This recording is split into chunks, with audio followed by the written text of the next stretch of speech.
নমস্কাৰ বন্ধু বান্ধৱীসকল স্বাগতম জনাইছোঁ সকলোকে আমাৰ জব ৰিলেটেড ইউটিউব চেনেল জ্ঞান পোহৰলৈ বন্ধু বান্ধৱীসকল পুনৰ এই ভিডিঅ'ত আপোনালোকৰ বাবে অসম স্বাস্থ্য বিভাগৰ ফালৰ পৰা অতিকে গুৰুত্বপূৰ্ণ খবৰ লৈ আহিছোঁ যিটো খবৰ আছে DHS DME DHS FW আৰু আয়ুষ পদৰ ফালৰ পৰা হয় বন্ধু বান্ধৱীসকল যোৱাকালি আপোনালোকে DHS DME DHS FW আৰু আয়ুষ পদৰ টেকনিকেলৰ যিখিনি আমাৰ গ্ৰেড 3 পোষ্ট আছিল তাৰ আপোনালোকৰ ৰিজাল্টটো পাইছে আৰু তাৰ কাৰণে বৰ্তমান স্কিল টেষ্টৰ আপোনালোকৰ ডেটটো উল্লেখ কৰিছে এতিয়া বাকি থকা আমাৰ যিখিনি গ্ৰেড 3 নন টেকনিকেল আৰু গ্ৰেড 4 পোষ্ট ইয়াৰ আপোনালোকৰ ৰিজাল্ট ডেটটো কেতিয়া হ'ব পাৰে আৰু কিমানখিনি পদৰ আপোনালোকৰ ৰিজাল্ট দিবলৈ বাকি আছে সকলোখিনি আজি ভিডিঅ' আলোচনা কৰিম তাৰ কাৰণে আপোনালোকে ভিডিঅ'টো শেষলৈকে চাই থাকিব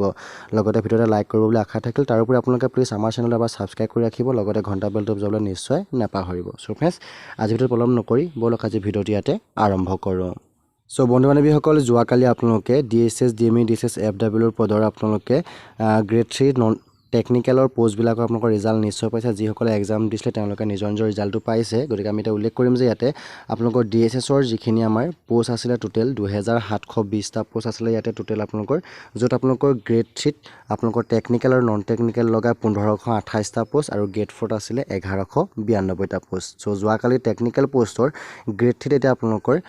907টা পোষ্ট আপোনালোকৰ ৰিজাল্ট মুকলি কৰিছে আৰু বাকি আপোনালোকৰ এটা নন টেকনিকেলৰ কাৰণে 621টা পোষ্ট আপোনালোকৰ ৰিজাল্ট দিবলৈ বাকি আছে লগতে আপোনালোকৰ গ্ৰেড 4 1192টা এই দুইটা মিলা আপোনালোকৰ পোষ্ট আপোনালোকৰ ইয়াতে ৰিজাল্ট দিবলৈ বাকি আছে তাৰ পিছতে আপোনালোকৰ DME ফালৰ যিবিলাক পোষ্ট আছিল আপোনালোকৰ 1415টা টোটেল পোষ্ট আছিল আপোনালোকৰ গ্ৰেড 3 গ্ৰেড 4 লগাই আৰু ইয়াতে grade 3 non technical technical total post আছিল আপোনালোকৰ 1050টা আছিল আৰু গ্ৰেড 4 আছিল 713টা আৰু যোৱাকালি টেকনিকেল পোষ্টত আপোনালোকৰ 693টা আপোনালোকৰ গ্ৰেড 3 টেকনিকেল পোষ্টৰ আপোনালোকৰ ৰিজাল্ট মুকলি কৰিছে লগতে বাকি থাকিছে আপোনালোকৰ এতিয়া 357টাকৈ নন টেকনিকেল পোষ্ট আৰু আপোনালোকৰ 713টাকৈ আপোনালোকৰ গ্ৰেড 4 পোষ্টৰ ৰিজাল্ট দিবলৈ বাকি আছে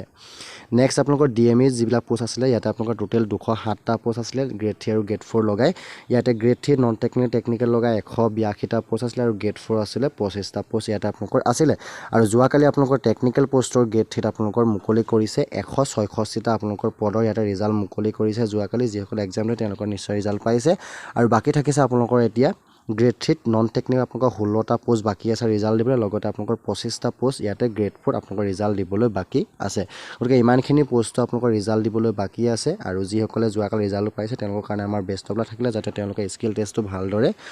দিব পাৰে গতিকে বন্ধু বান্ধৱীসকল এতিয়া বাকি থকা আমাৰ যিখিনি গ্ৰেড 3 আৰু গ্ৰেড 3 নন টেকনিকেল আৰু গ্ৰেড 4 পোষ্টৰ ৰিজাল্টবিলাক আপোনালোকৰ অহা মে মাহৰ 6 তাৰিখে আপোনালোকৰ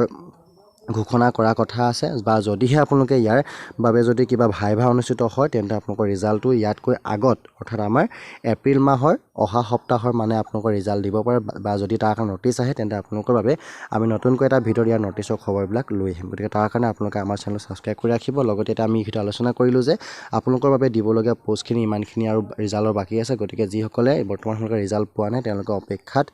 থাকিব লাগিব দুদিনমান আৰু যিহেতু যদি আপোনালোকৰ ভাইভা অনুষ্ঠিত নহয় তেন্তে আপোনালোকৰ ৰিজাল্টটো 6 মে তাৰিখেহে অনুষ্ঠিত আপোনালোকৰ ৰিজাল্ট ঘোষণা হ'ব গতিকে বন্ধু বান্ধৱীসকল ভিডিঅ' চাই লাইক কৰিব লগতে আপোনালোকৰ বন্ধু বান্ধৱীলৈ ভিডিঅ' যেন পাৰে শ্বেয়াৰ কৰিব ইয়াৰ পৰা যদি আপোনালোকে আমাৰ প্ৰথম ভিজিট কৰিছে তেন্তে চেনেল সাবস্ক্ৰাইব কৰি ৰাখিব সো আজি ভিডিঅ'টো ইমানেই আছিলে ধন্যবাদ জয় অসম